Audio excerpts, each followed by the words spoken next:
La géométrie sacrée. Qu'est-ce que la géométrie sacrée? Quand est-ce que la géométrie devient sacrée? Par quel miracle une discipline aussi rationnelle que la géométrie peut-elle devenir sacrée? Voici quelques-unes des questions que l'on est en droit de se poser lorsqu'on découvre la géométrie sacrée, et que je vais tenter d'y répondre dans cette courte vidéo. La géométrie sacrée est avant tout et surtout une voie initiatique, car elle associe trois domaines que nous avons trop tendance à dissocier, à savoir l'art, la science et le sacré. Or, chacun de ces domaines est en lien avec les trois pôles qui constituent fondamentalement notre unité humaine. L'art est en lien avec nos émotions. Il répond à notre besoin de leur donner forme et d'expérimenter ainsi notre potentiel créateur. La science est en lien avec notre intellect. Il répond à notre besoin de comprendre, d'analyser et d'étudier. Le sacré est en lien avec notre cœur. Il répond à notre besoin de justice, d'éthique, de morale, de paix et d'harmonie. Chacun de ces pôles est unique et joue un rôle particulier et même fondamental au sein de notre psyché humaine. Contrairement aux apparences, ils ne sont pas dissociés.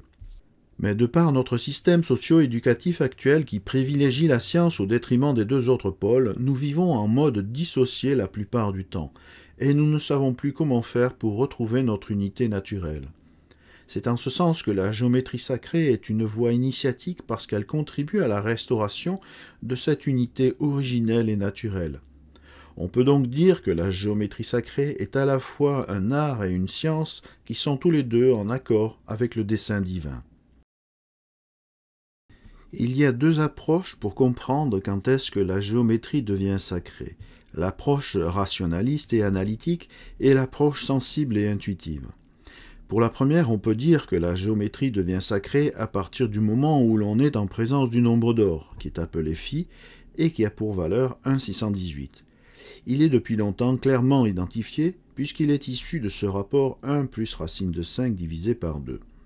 Donc, à partir du moment où l'on trouve le nombre d'or au sein d'une ou plusieurs formes géométriques, on peut dire que nous avons affaire à de la géométrie sacrée. Cette réponse peut contenter les plus rationalistes d'entre nous, mais ce serait réduire le nombre d'or à sa plus simple expression, et ne répondrait pas à la question par exemple de savoir pourquoi ce nombre est affublé du mot or. En fait, Phi est appelé nombre d'or parce qu'il transforme en or tout ce qu'il touche. Il ne s'agit pas d'or au sens minéral du terme, vous l'avez bien compris. Il s'agit d'or au sens alchimiste et divin du terme, comme nous allons le voir d'ailleurs avec cette seconde approche. En réalité, le nombre d'or n'est pas simplement un nombre décimal. Il est surtout et avant tout l'indice que nous sommes en présence d'une proportion universelle que l'on retrouve à tous les niveaux de la création, y compris chez l'être humain. Si nous considérons Phi uniquement comme un nombre, nous l'appréhenderons uniquement avec le lobe rationnel de notre cerveau, qui, par essence, est limité et ne fonctionne que dans un cadre limité et clairement défini, ce qui ne l'empêche pas d'ailleurs de réaliser de grandes choses, c'est entendu.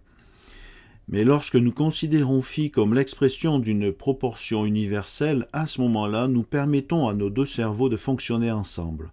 Car qui dit proportion dit relation entre deux objets clairement définis. Du temps de Platon et d'Euclide, Phi était justement considéré comme une proportion. Ce n'est que récemment, en 1931, que l'appellation nombre d'or lui fut attribuée, rationalisant ainsi notre approche avec le risque de nous éloigner de son essence. Cependant, affirmer que la géométrie sacrée prend une dimension sacrée par la seule présence d'une proportion ou d'un nombre tel que Phi serait encore une fois nous éloigner de cette essence. La géométrie devient sacrée à partir du moment où elle nous permet de prendre conscience du caractère sacré de la vie, où elle nous enseigne les lois universelles qui régissent l'univers et la création, que ce soit dans l'infiniment grand ou bien dans l'infiniment petit. La géométrie devient sacrée lorsque nous découvrons le lien qui nous unit avec toutes les autres formes de vie sur Terre et bien au-delà. La géométrie devient sacrée lorsque nous comprenons quel est le langage du vivant et l'alphabet dont Dieu se sert pour écrire l'univers, comme le disait si bien Galilée. C'est en ce sens que Phi n'est en fait que l'indicateur que nous sommes bel et bien en présence de quelque chose qui est en accord et en harmonie avec les lois de l'univers. On pourrait même dire que Phi est le code d'accès qui ouvre la porte des arcanes de la création. Sans ce code, nous restons enfermés dans notre ignorance et prisonniers de nos perceptions matérialistes. Phi est à la fois le passeur et la passerelle entre la dimension profane et la dimension sacrée de la vie. Comme le fil d'Ariane, il est capable de nous conduire dans les coulisses de l'univers sans risque de nous perdre, jusqu'à ce que nous ayons intégré cette ultime réalité que l'être humain est un microcosme à part entière, qui est pleinement intégré dans le macrocosme de l'univers et qui sont tous les deux régis par les mêmes lois universelles.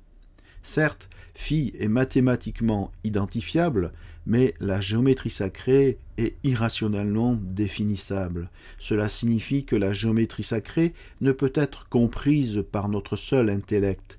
Elle nécessite notre part active pour être véritablement assimilée et intégrée. Lorsque nous dessinons une forme sacrée aussi simple et anodine soit-elle, il se passe alors quelque chose de spécial en nous, quelque chose qui remonte à notre conscience, quelque chose qui fait que nous savons en fait, en vérité. Ce n'est qu'à ce moment-là que le savoir devient alors connaissance et que la géométrie devient véritablement sacrée. Nous arrivons au terme de cette vidéo et je vous remercie pour votre attention. Pensez à liker, à vous abonner et merci de la partager.